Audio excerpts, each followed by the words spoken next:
Je voudrais du soleil vert, des dentelles et des théâtres, des photos de bord de mer, dans mon jardin d'hiver.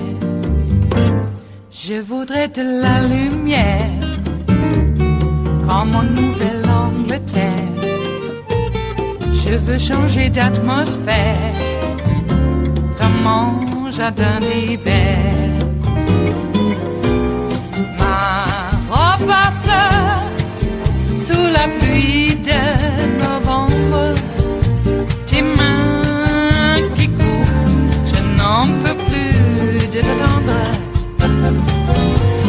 Les années passent, il est loin, là je tombe. Nul ne peut nous entendre. Je voudrais du Fred Astaire, revoir un latte. Noting there has never been a Gang of Eight meeting, including a presidential defense attorney, and adding that Mr. Flood had, quote, no business showing up. Now, no other defendant in the country gets their attorney to secretly crash a law enforcement meeting about an open probe. El Chapo's lawyer does not get to bum rush classified DEA meetings. But that is what Trump did today at this controversial meeting, which, in context, was, of course, to discuss his conspiracy theory that the deep state is basically out to get him.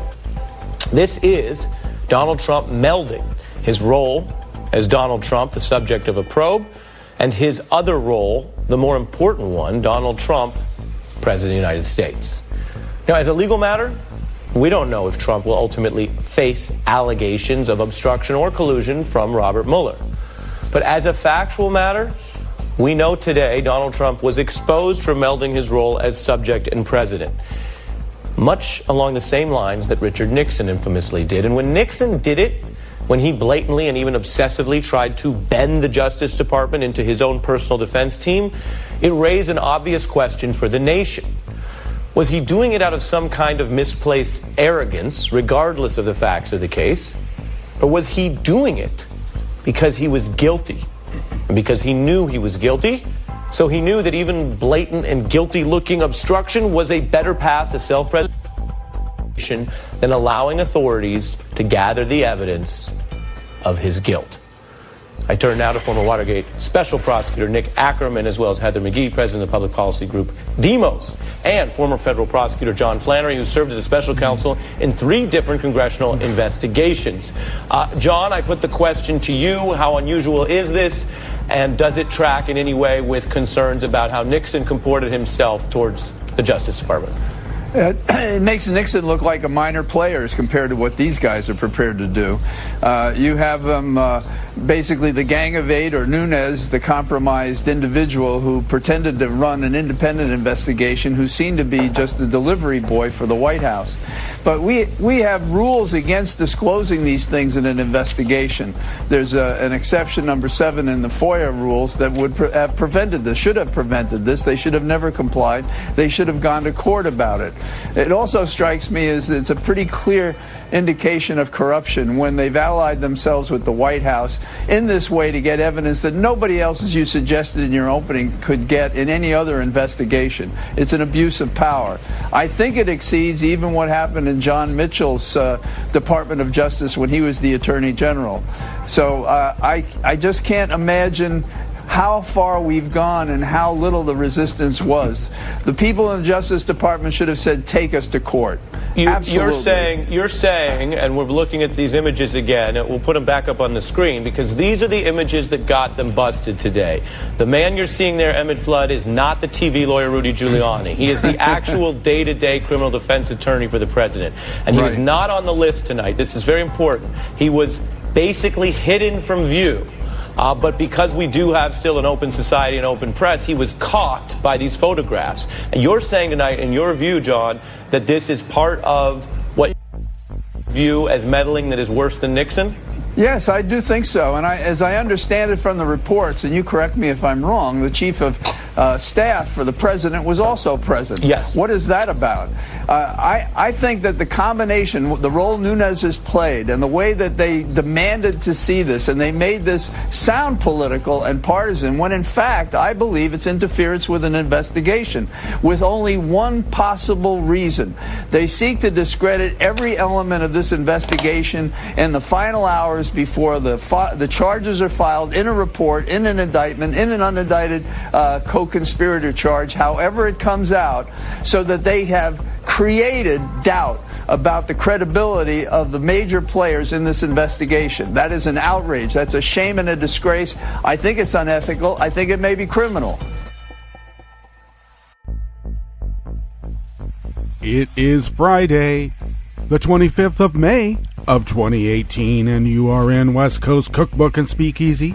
I am your chef de cuisine, Justice Putnam, and our daily special is Blue Moon Spirits Fridays, because we are all Nighthawks in the Diner of Life. That's right, folks. Here, by the time we get to the chef's table later on, we'll have plenty of my favorite cocktail, the French 77, for all of you to virtually enjoy. Indeed. Well, the so-called President of the United States got up this morning rather early. It's got to be some sort of, I don't know, maybe his prescription drugs giving him dry mouth. Maybe that's what it is. And he's just in a tear. Oh my, oh my, oh my. It just means that the meeting with the Gang of Eight, where they had a surprise flood, maybe it didn't go as well as he expected. Maybe he didn't get the information he needed, and he's rather frightened. So yeah, they had a surprise flood at that meeting, along with a surprise John Kelly too. And it didn't go well. It looks like the corporate media is even beginning to maybe call this guy a liar, finally. Well, he's certainly on a conspiracy theory jag today. He's blaming, he's angry at the Democrats, of course, because for North Korea, and he says that, we want North Korea to nuke us, and we want MS-13, we being Democrats, want MS-13 to behead everybody. So all I have to say is this guy projects a lot, and whatever he says, he is doing. And I would be very frightened when he starts talking about nuking us and beheading us. Yeah, I would. So maybe we need to, call a rat for what a rat is. Yeah, Devin Nunes is raking in campaign cash after helping Trump obstruct the Russia probe. There's a lot of people in America, about a third, who just hate everything about America. And, they're willing to finance this guy, Devin Nunes, to continue his treason. Because it takes money to, commit treason. You can't just commit it. Russia's pet, Rohrbacher, is going to be in a fight for his political life. He gave a speech to the National Association of Realtors and said, it's okay not to sell homes to gays. And he also says, it's okay not to sell homes to Democrats, too. And of course, he qualified. He says, I'm not anti-gay. It's just that there's some, Christians who don't believe in that lifestyle, and so we have to be able to discriminate against those kind. We're never going to be able to discriminate really the way we want to against racial types anymore. But come on, you got to give us something to kick. You can't just tell us to give it up cold turkey. Well, I think that Dana Rohrbacher might just have a place to live in Russia, and he can go there. Which reminds me, Donald Trump wants to deport black athletes who are anti-racist, and he doesn't like. He wants to deport them. So, but don't call them anti-democratic. Okay. Just don't. Well, I guess we could go on and on about all of that. But let's look at what we're going to attend to today. It is always a chore. I want to attempt to bring up stories that might, slip through the proverbial cracks while we're consumed by really important news also. I mean, this whole Russia. And not just Russia, it's the abuse of power, it's the abject corruption, it's the abject ignorance of our ideals, or the willful ignorance of our ideals for personal gain. It's so un-American. So, but, it is a chore to find those other stories because they get buried. Indeed. Well, of course, at the top, that was former federal prosecutor John Flannery ripping John Kelly and Emmett Flood for crashing the Gang of Eight meeting because it looks criminal. It does. On the rest of the menu, those white supremacists behind the violent Charlottesville rally last year face a lawsuit with major implications.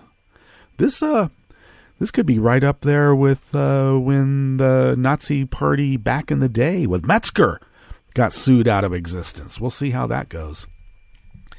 The Senate Judiciary Committee voted to advance 3 controversial judicial nominees who would not tell senators whether they believe Brown v. Board of Education was correctly decided. I've been looking. I can't seem to quickly find the vote totals, but I'm sure it was down party lines. And slamming due process, Trump complains, "We're the only country that has judges. Why not just security personnel telling you what to do?" Yeah, that's the president of the United States. He hates the fact that we have courts, which are so corrupt, and judges. Wow. He thinks judges should be replaced by the TSA agents. Yeah, security personnel. No, you can't do that. Speaking of which, we'll be talking about them in a little bit. After that break, we'll move then to the chef's table, where AT&T might have avoided the scandal over its Michael Cohen payments if only the company had listened to its investors.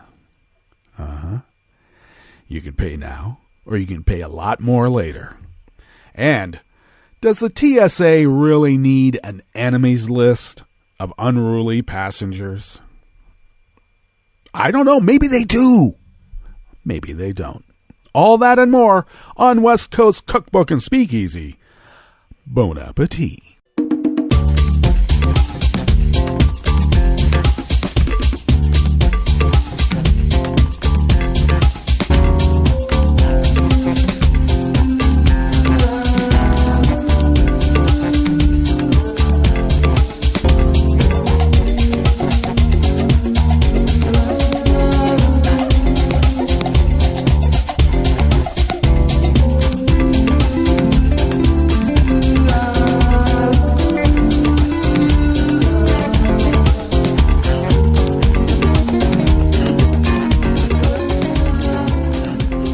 Bottom of our homepage at netrootsradio.com is the chat room link. Kelly Lincoln monitors that. She's our roaring girl, and she does.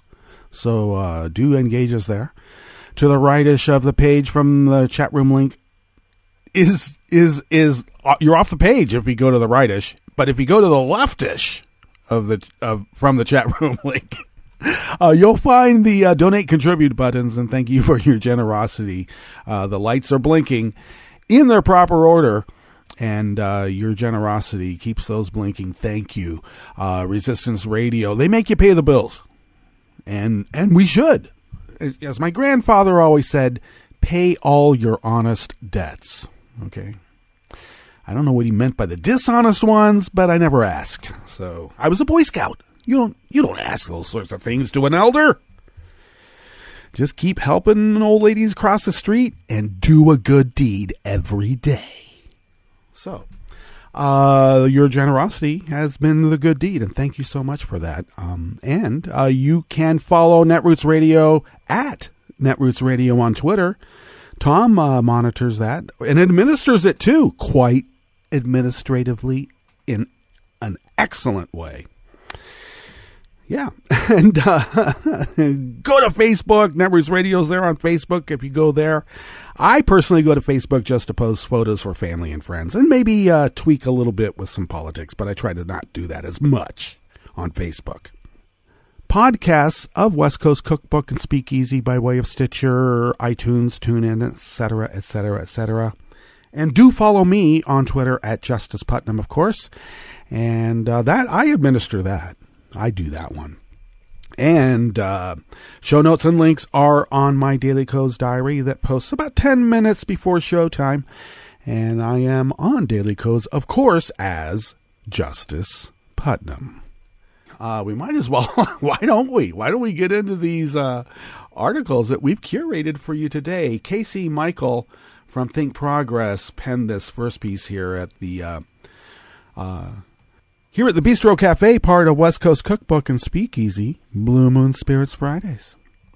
Hearings began yesterday in a lawsuit targeting the white supremacist organizers and agitators behind the violence at last year's Unite the Right rally in Charlottesville, Virginia.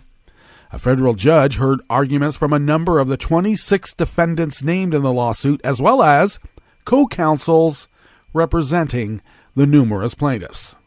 The lawsuit, first filed last October and amended in January, is the broadest legal action against the white supremacists who helped lead last year's rally, where a white supremacist killed Heather Heyer and injured nearly 24 others with his car. Some 26 defendants are named in total, making it arguably the most notable and comprehensive lawsuit filed against white supremacists in years. Now, there are some very fine people in that group, you have to remember, okay? And they're dapper. Don't forget that they are dapper. The judge, it's also one that, according to the plaintiff's lawyers, is off to a strong start.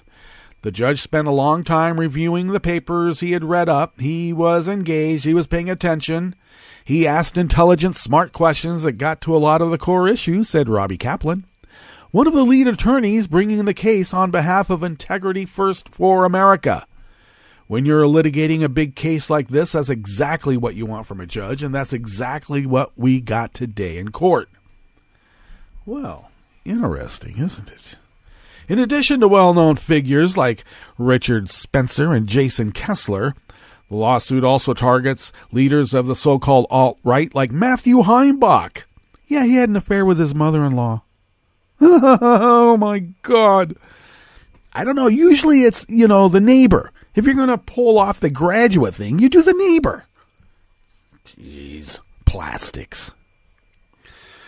And, of course, he's currently in prison for fraud and, stealing money and stuff because you got to think like a rat to be a rat. Or maybe you're a rat because you think like a rat. I don't know. These are metaphysical questions that we'll never really be able to answer now, will we? And Nathan Damago, I like that. Maybe it's Damago. The lawsuit further cited a number of groups as defendants, including the Neo-Confederate League of the South, Identity Europa, and Heimbach's Traditionalist Worker Party. Yes. The plaintiffs in the case represent a broad subset of the counter-protesters at last year's rally in Charlottesville. As their complaint read, plaintiffs in this action are University of Virginia undergraduates, law students, and staff, persons of faith, ministers, parents, doctors, and business persons, white, brown, and black, Christian and Jewish, young and old. Oh, you mean enemies of the state?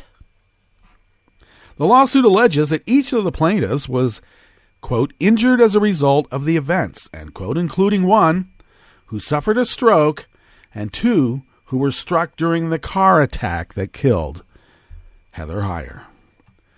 Pointing to Reconstruction-era laws, including violations of the Civil Rights Act of 1866 and the KKK Act of 1871, the plaintiffs allege that all of the defendants conspired to commit a range of crimes, from intimidation to assault and battery.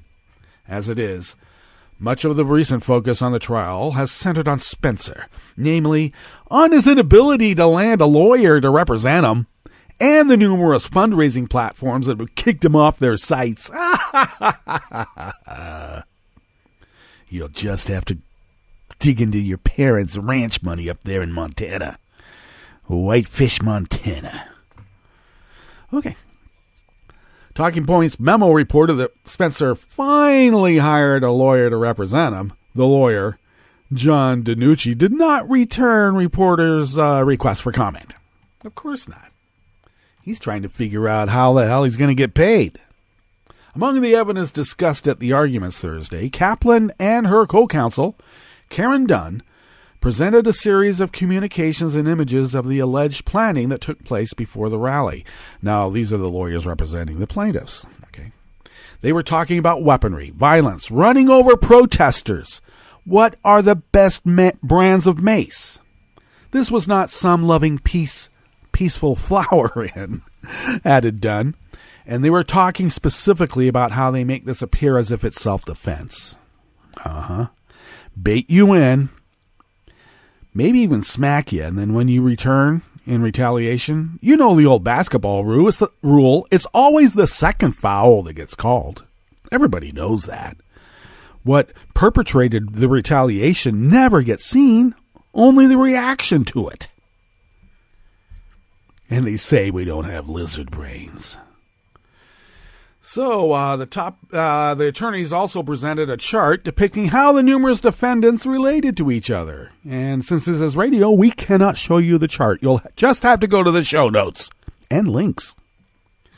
While many of the communications included emails and texts between the white supremacists have yet to be unearthed, they may not remain private much longer. For instance, a judge ruled last week that former KKK leader David Duke, who isn't actually named as a defendant in the lawsuit, but is rather listed as a co-conspirator, must produce any communications related to the rally by next month. You know, the kinds that told him, like, go ahead, do it. Metzger didn't know what the hell he was doing, but we do. We're dapper.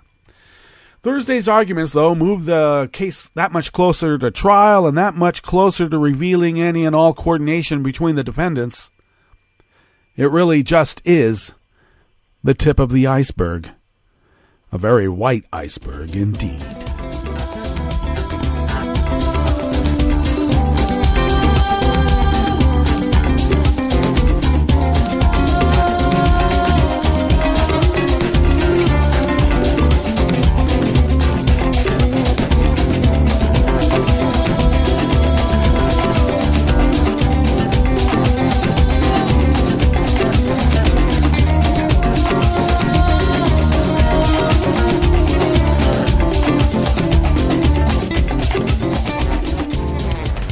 Offering here at the Bistro Cafe, part of West Coast Cookbook and Speakeasy. Blue Moon Spirits Fridays, by the way. We are all Nighthawks in the Diner of Life. Is by Casey Quinlan out of Think Progress. Yesterday, that was Thursday, the Senate Judiciary Committee voted to advance 3 judicial nominees who would not tell senators they believed Brown v. Board of Education was correctly decided. Now, the full Senate will vote on whether to confirm them. I love how they won't, these right-wing Federalist Society types refuse to say, oh, well, a racial discrimination case may come before me to outlaw lynching, and I have to keep an open mind. All right? Come on, I can't tip my hand. Is it okay to crush the testicles of a child? I can't tell you that now. It might come before me. I have to be unsullied by these prior decisions. The evidence must go where the evidence goes. I can't answer it one way or the other. I may have to decide on that later.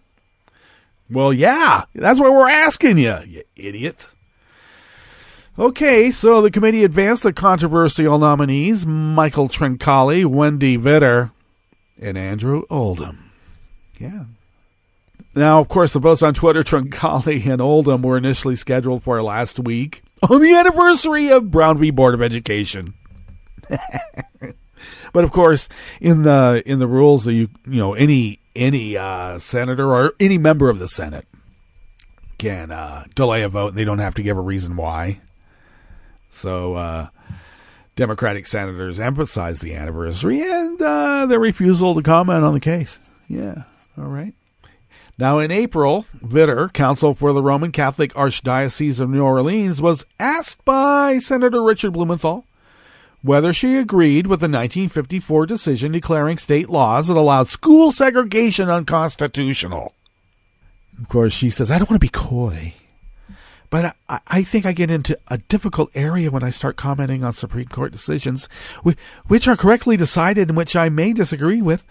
My personal political or religious views, I would set aside.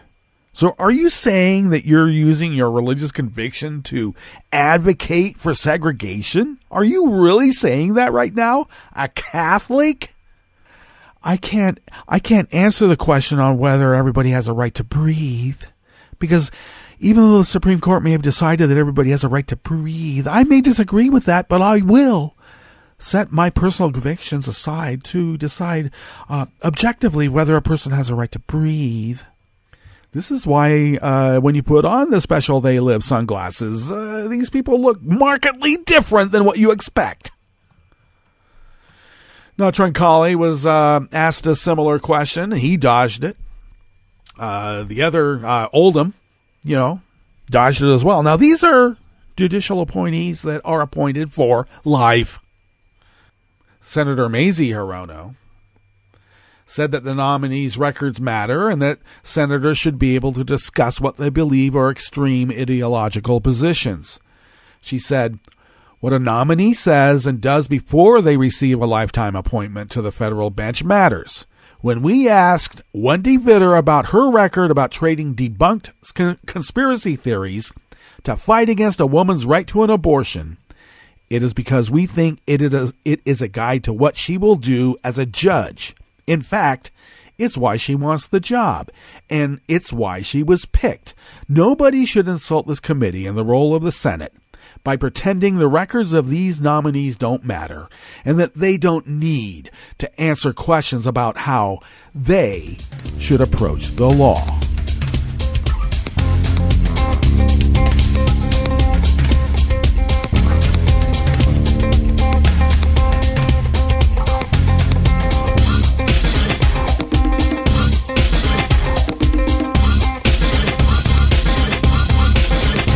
Tommy Christopher penned this last offering here at the Bistro Cafe, part of West Coast Cookbook and Speakeasy, and he does that for Share Blue Media, by the way. Trump's contempt for the rule of law was on full display when he mocked the very idea of due process for immigrants and seemed to suggest ending immigration courts altogether. On an interview yesterday morning with Fox and Friends host Brian Kilmeade, pointed out that Trump's crackdown has contributed to a monumental backlog in immigration courts. You need more judges. How close is that? Kilmeade asked. Think of it. We're the only country essentially that has judges. They want to hire thousands of judges. Other countries have, it's called security people that stand there and say, you can't come in. Just like in Oz. We have thousands of judges, and they need thousands more judges. The whole system is corrupt. It's horrible. So yeah, you need thousands of judges based on this crazy system. What an idiot. Then he continues, who ever heard of a system where you put people through trials? Where do these judges come from? A judge is a very special person. How do you hire thousands of people to be a judge? It's so ridiculous. We're going to change the system. We have no choice for the good of our country. Sounds Russian to me. Well, Trump's ignorance of immigration courts is staggering, even by Trump's standards. There were only just about 300 immigration judges in the whole of the United States. And the number of new judges needed to address the backlog is about 200 to 250, not thousands.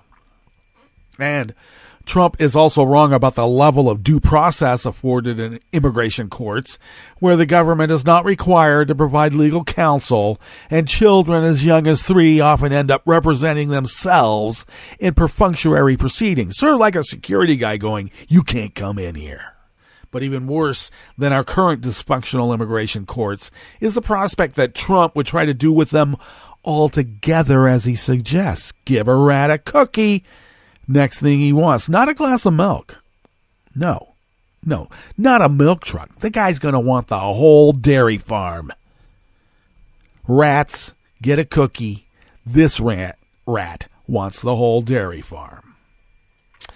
Then again, Trump has shown contempt for bedrock democratic concepts like free speech, freedom of the press, and an independent Justice Department. Unfortunately, Republicans in Congress have shown equal contempt for their own role as a check on the White House, which makes Trump's despotic ruminations that much scarier. Well, I always ask when the supine GOP refuses to do their checks and balances, my question always is, how many rubles do they have in their wallet? Let's get to our break, of course, and we'll come back afterwards with weather from around the world and the stories that we've curated for you today. You are listening to West Coast Cookbook and Speakeasy, and we will be right back. You are listening to netrootsradio.com. Please hang up and try again.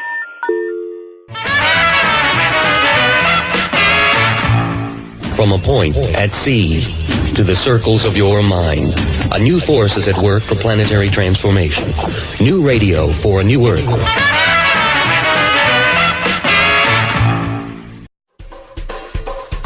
This is Scientific American's 60-Second Science. I'm Christopher Intagliata. Many parents are no doubt familiar with their teenagers' musical tastes. But very few are probably inspired enough by them to launch an experiment. I listen to some of the music that my oldest teenage daughter is listening to.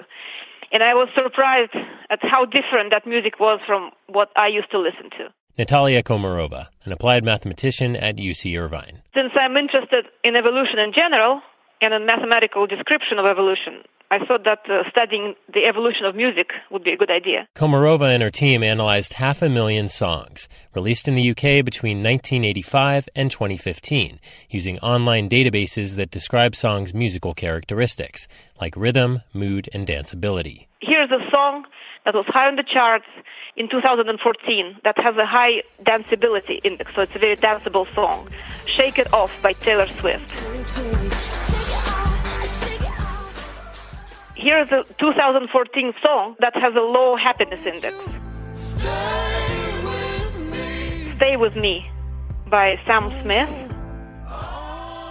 Overall, they found that songs had become less happy over the 30-year span, as well as more danceable, more relaxed, and more likely to have women behind the mic. But the big hits bucked a number of those trends. So the behavior of successful songs looked almost like a separate species of songs. They have quantifiably different features, and they had their own little trends. The hit singles were happier than the norm, almost a throwback to earlier times, and even more likely to be sung by women. The details are in the journal Royal Society Open Science.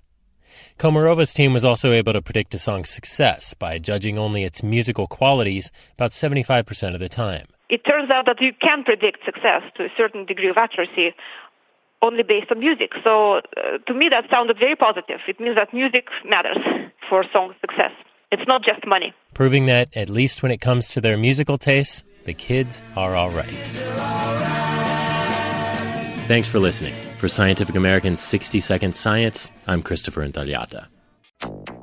It's Thursday, May 24, 2018. This is an agency that cries out for accountability coverage right now. We need to know what the heck is going on. EPA blocks mainstream news outlets from water contamination summit.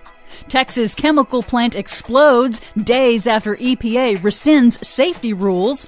Shutting down coal plants delivers immediate benefits for pregnant women and their babies. Plus, the National Park Service tried to remove mentions that climate change is caused by people. National Park Service study on climate change is released. uncensored. What are the odds? All of those stories and more straight ahead from BradBlog.com. I'm Brad Friedman. And I'm Desi Doyen. Stand by for 6 minutes of independent green news, politics, analysis, and snarky comment. So here's part of what CNN said today in a statement. The EPA selectively excluded CNN and other media outlets. We understand the importance of an open and free press, and we hope the EPA does too. Keep open. This is your Green News Report.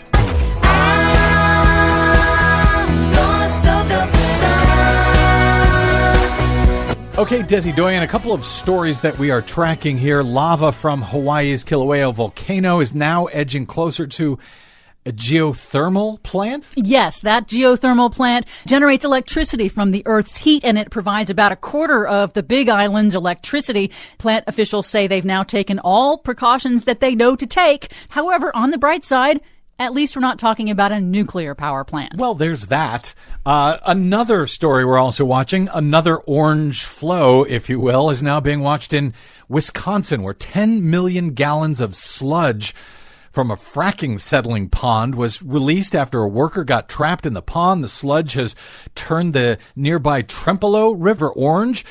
That sludge has now reached the Mississippi, and the fracking water is laced with chemicals, apparently. Officials are now trying to determine the full extent of the damage and the danger to humans, to plants, to wildlife in the river. I'm sure Wisconsin Governor Scott Walker will be straightforward with us on that.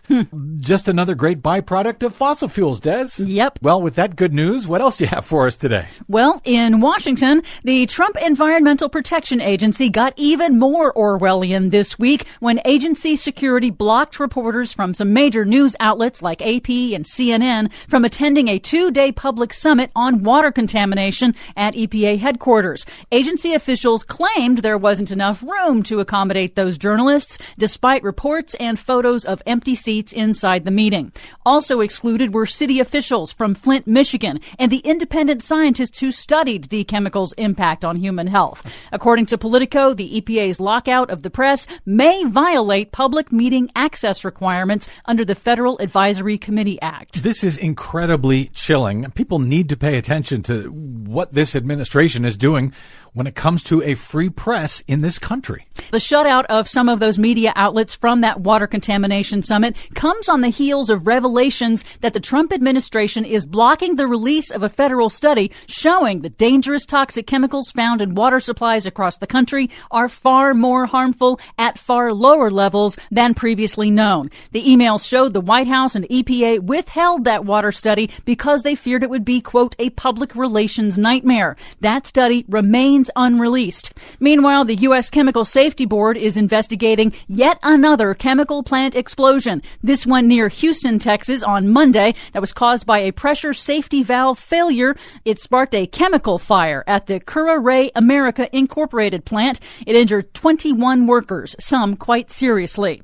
That latest explosion comes just days after EPA Administrator Scott Pruitt moved to formally rescind chemical safety regulations that were put in place by the Obama administration after the deadly West Texas fertilizer plant explosion that killed 15 people in 2013. In a statement, Pruitt claimed that, quote, accident prevention is a top priority at EPA, but he said that repeal would save the chemical industry over $88 million a year. West's mayor, however, told the Austin American-Statesman, quote, with all due respect to Scott Pruitt, he's never lost 15 firefighter friends. But some good news, a National Park Service study showing how rising sea levels will impact national parks has been allowed to see the light of day uncensored. The Park Service came under intense scrutiny after news reports revealed that all mentions of climate change had been deleted from draft versions. The climate data has now been restored to the final publication. But it came at great cost to University of Colorado scientist Maria Caffrey, who worked on the report for 5 years and fought those changes. She said, quote, the fight probably destroyed my career with the Park Service, but it will be worth it if we can hold up the truth and ensure scientific integrity. Finally, some very good news. A new study on air pollution has found that shutting down fossil fuel power plants delivers almost immediate benefits for pregnant mothers and their babies. The study found that within a year after the shutdown of 8 coal and oil-fired power plants in California, rates of premature birth dropped significantly among pregnant mothers living near those plants. Shutting down power plants that burn fossil fuels almost immediately reduces the risk of preterm birth, which is linked to lifelong health complications. For much more on all of those reports and the ones we couldn't get to, please check out our website at greennews.bradblog.com. I'm Brad Friedman. And I'm Desi Doyen. And this has been your Green News Report. And breathe, just breathe. Oh, breathe, just breathe. From United Nations headquarters in New York, I'm Luke Vargas with your World in 2 minutes. Dutch police investigators have concluded that the 53rd Brigade of the Russian Army was responsible for shipping a missile system into Ukraine in 2014 that was used to down Malaysia Airlines Flight 17, killing some 296 civilians. Chief Prosecutor Fred Westerbeck said Thursday investigators used intercepted phone calls, satellite imagery, and photos and videos to trace the journey of a Buk missile system into the occupied Donbass region, and then the missile's subsequent return to Russia in the hours after Flight 17 was shot down. We're entering the next phase of the investigation, which is really now progressing towards the people who were responsible. To help do that, investigators are asking the public to help figure out how high up the Russian military command the order to shoot down the jet originated. Russia denies any responsibility for the shoot-down of MH17 and says that no Russian anti-aircraft missiles were ever deployed to eastern Ukraine. The Israeli government announced plans on Thursday to build 2,500 new settler homes in the occupied West Bank, 1,400 of which are targeted for rapid completion. In December, 155 countries in the UN General Assembly voted to condemn those settlements as illegal under international law. Top Palestinian officials said Thursday the new settlements prove Israel isn't interested in peacefully resolving the Israeli-Palestinian conflict. And the International Atomic Energy Agency said Thursday Iran remains in compliance with the 2015 nuclear deal recently abandoned by the United States. The IAEA did have one small complaint in the confidential report, noting that Iran could be more responsive in approving last-minute inspections of nuclear facilities. The IAEA has continually deemed Iran to be in compliance with the nuclear deal since January 2016. Luke Vargas, The United Nations.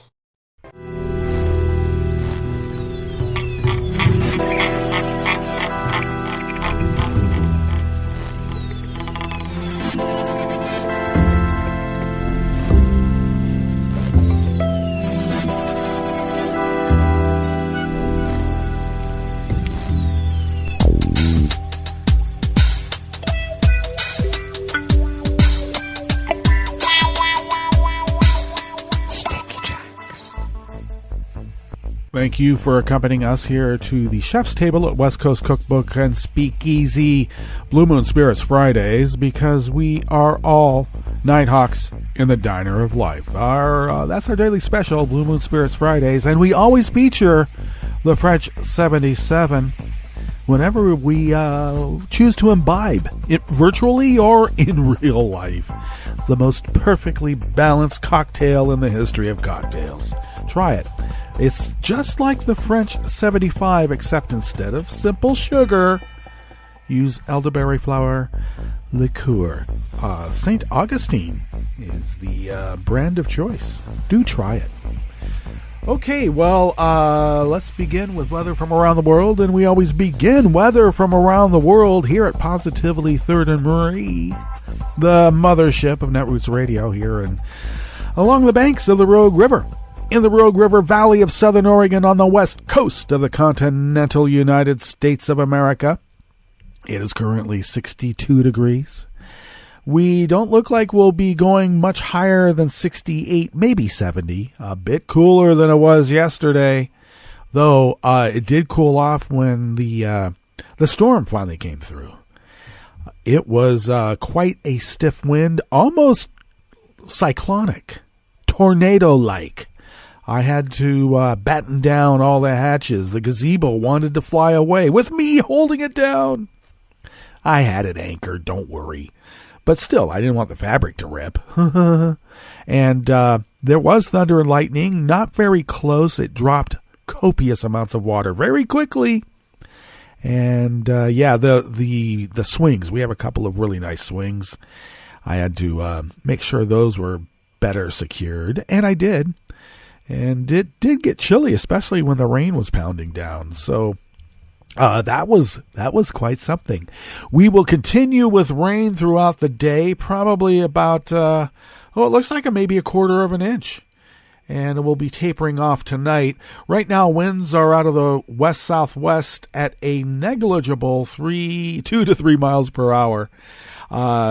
We'll be picking up out of the west-northwest later on this morning to our usual 5 to 10 miles per hour.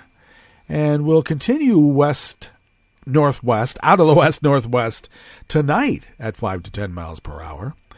Ostensibly, we'll have a low of around 48 to 50. That may be so. And then tomorrow we'll inch up to about 72 with maybe the wind. The rain tapering off. Winds will remain at its usual, 5 to 10 miles per hour. Grass pollen is very high, though I figure that since it's raining, the pollen's getting washed out of the sky.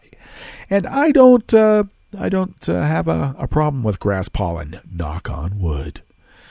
Air quality index is good. They say the daytime UV index is very high at 9. Ugh. Well, that's something. I guess I'll take care anyway, even with a cloud cover and rain. If you have a number 9 in your region, do take care. That looks like you're baking. All right. Pressure, it looks like we're experiencing a little bit of low pressure all of a sudden at 29.85 inches. Visibility is down to 6 miles, and relative humidity is 83%. All right. Well, weather from around the world is brought to you by People's Personal Weather Stations that they purchased. These people planted these purchased personal weather stations somewhere on their property, and these people positively live around the world. Oh my. London is 65 and cloudy with a thunderstorm advisory that could knock out critical infrastructure like the electrical grid. Oh, by the way, Netroots Radio was, because of the electrical activity that rolled through here, we were knocked off briefly a couple of times yesterday.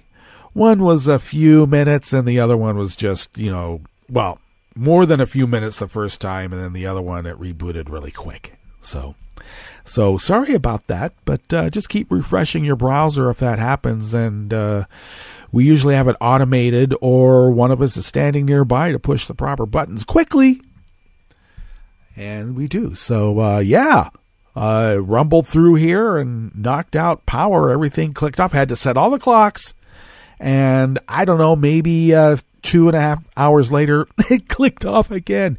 Not all the way down, just enough that I had to go and reset all the clocks. Of course, it resets the modem, too. So, fun.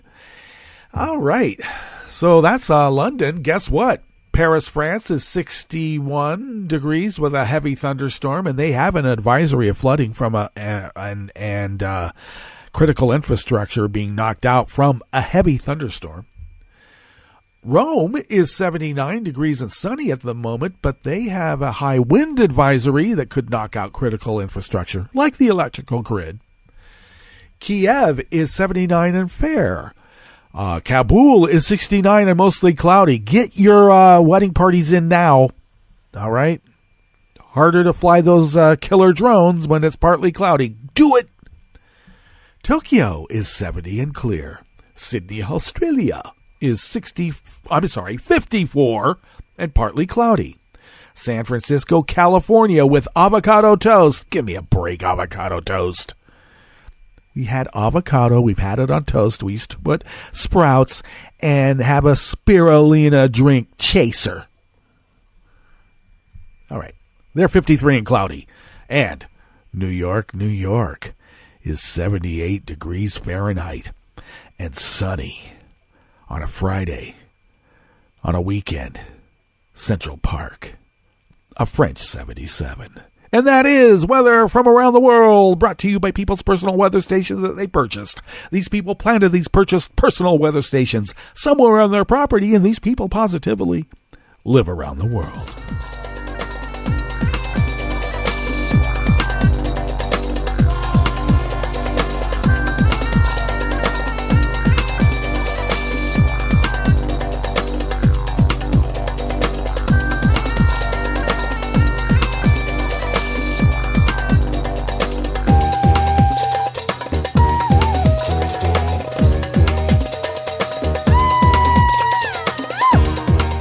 This first article is out of Raw Story, and it looks like the editorial board put this together.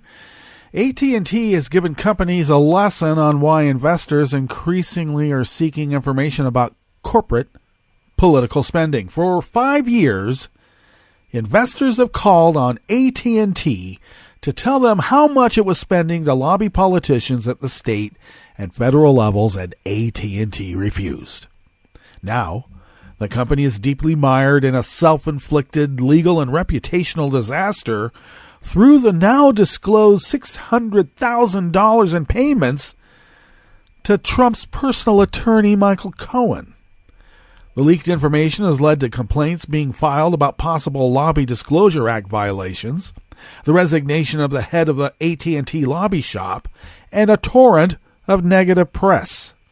All this leaves the investors who asked AT&T to improve its lobbying disclosure and were rejected, dismayed that AT&T's lack of transparency, disclosure, and oversight contributed to this public relations and shareholder value fiasco.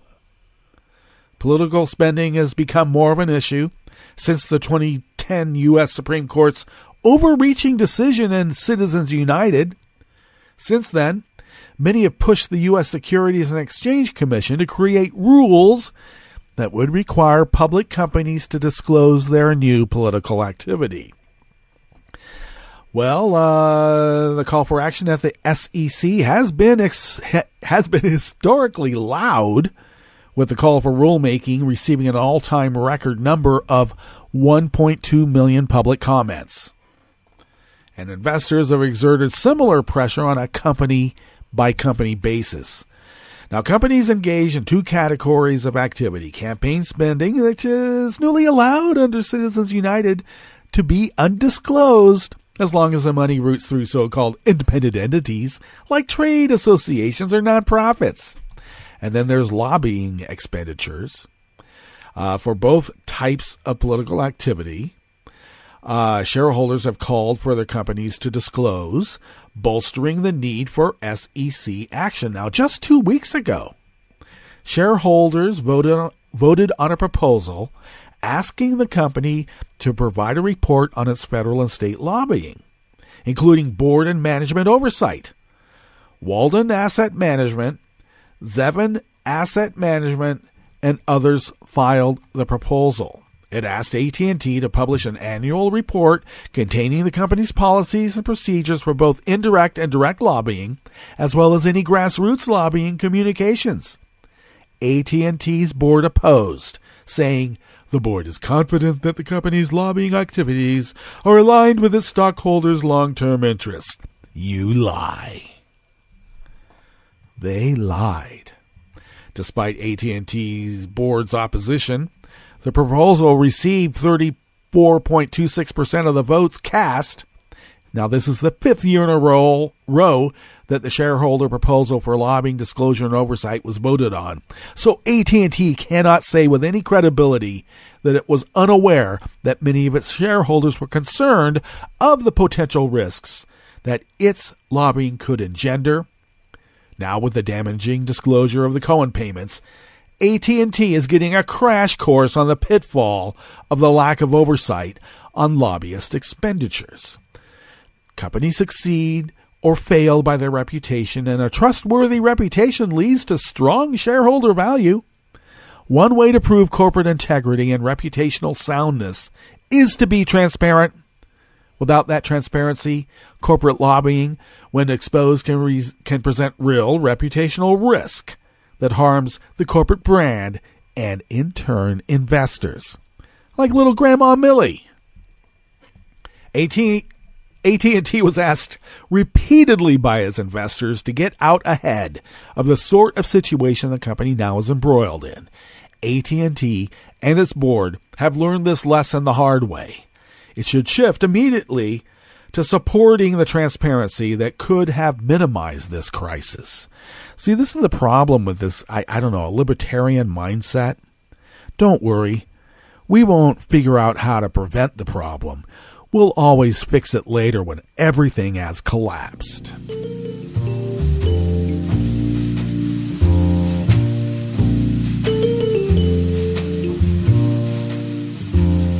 Danser maintenant sous l'été, les pieds nus dans le sable.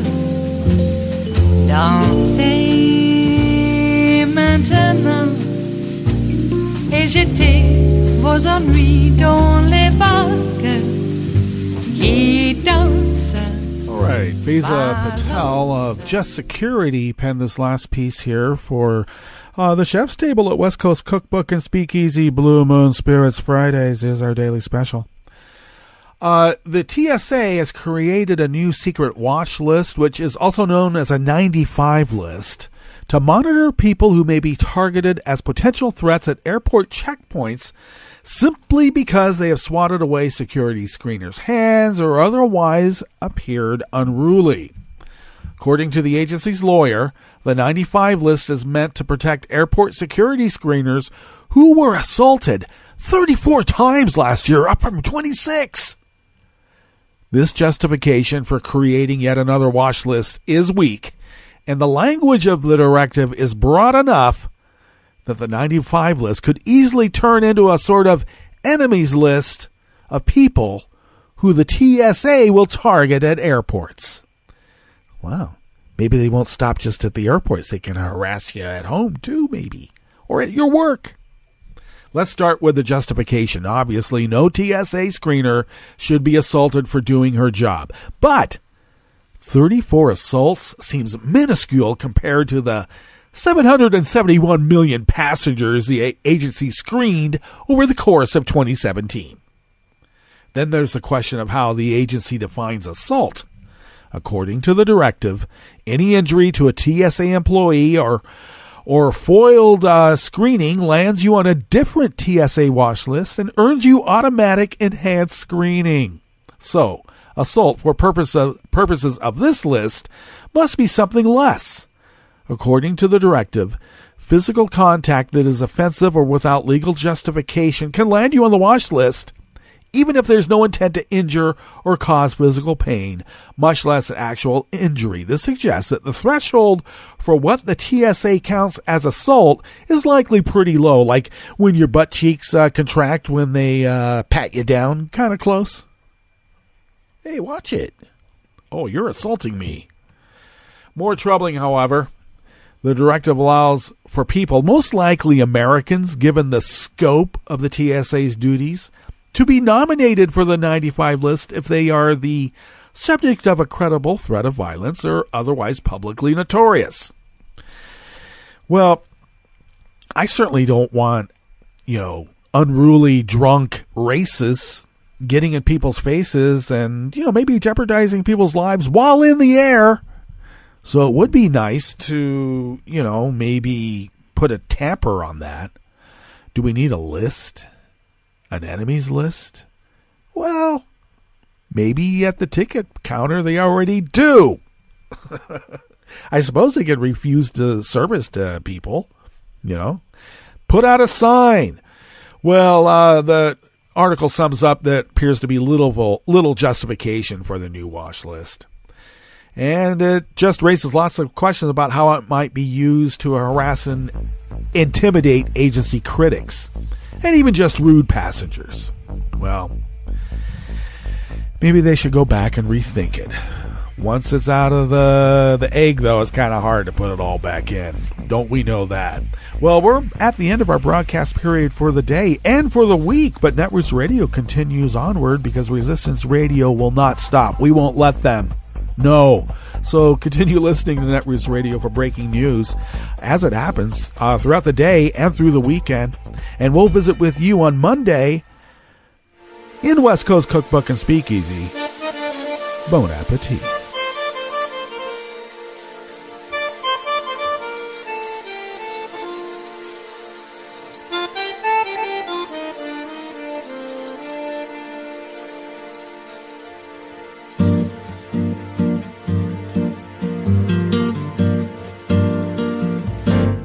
Je voudrais du soleil vert, des dentelles et des théières, des photos de bord de mer, dans mon jardin d'hiver. Je voudrais de la lumière, comme en Nouvelle-Angleterre. Je veux changer d'atmosphère, dans mon jardin d'hiver. Robe à fleurs sous la pluie de novembre, tes mains qui courent, je n'en peux plus de t'attendre. Les années passent, il est loin, là je tombe. Nul ne peut nous entendre.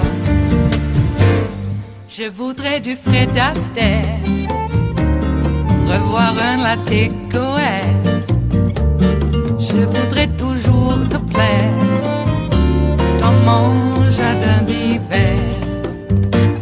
Je veux déjeuner par terre, comme au long de golfe clair, t'embrasser les yeux ouverts dans mon jardin d'hiver.